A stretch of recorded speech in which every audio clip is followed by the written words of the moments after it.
Aksi unjuk rasa warga lingkungan 11 Desa Proyek Vital Perta Arun Gas di Blanglancan Lok Sumawe berakhir ricuh.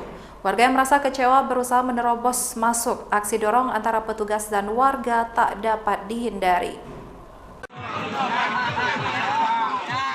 Masa unjuk rasa membakar sejumlah ban untuk mengungkapkan kekecewaan mereka. Mereka membawa spanduk dan melakukan orasi di depan gerbang kompleks PAG.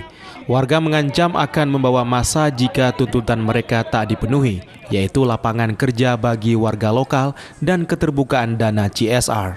Puluhan petugas keamanan mengawal ketat aksi demo massa, mencegah massa yang mencoba menerobos pintu gerbang dan memaksa masuk lingkungan proyek Vital PAG. Merasa tak ditanggapi pihak pimpinan perusahaan, massa mencoba menerobos hingga terjadi tolak-menolak dengan petugas. Agenda kita ini unjuk rasa terkait tenaga kerja dan CSR saat PAG. Jadi terjadi mediasi tadi, tidak ada keputusan. Tidak ada keputusan karena TOD-nya tidak mau berjumpa dengan masyarakat lingkungan. Hanya sebatas orang-orang yang tidak bisa mengambil keputusan. Jadi apa tindakan kita akan ngambil ke depannya? Kita akan lanjut aksi sampai masalah ini selesai. Massa kecewa sikap petinggi perusahaan Perta Arun Gas tidak mau berjumpa dengan mereka. Mereka meminta keterbukaan dalam penerimaan tenaga kerja, khususnya lapangan kerja warga lokal sekitar lingkungan.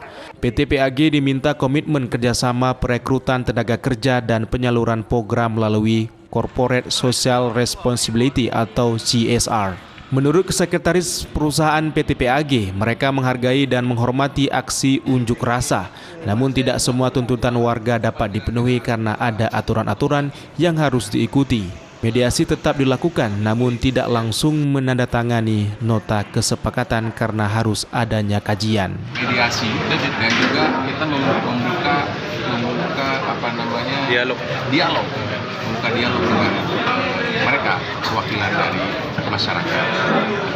Tentu kita juga punya korporasi dan pada akhirnya kita juga kembalikan semuanya kepada aturan. Jadi mari kita sama-sama membangun Kota Sumawe dengan perannya masing-masing, dan tentu juga kita tidak lepas dari dukungan masyarakat dan juga teman-teman media. Ratusan massa tetap bertahan melakukan tuntutannya dan mengancam akan melakukan aksi demonstrasi dengan jumlah massa yang lebih besar jika perusahaan PT Perta Arun Gas tidak menanggapi sejumlah tuntutan mereka. Dari Lok Sumawe, Muhammad Jafar Yusuf, iNews melaporkan.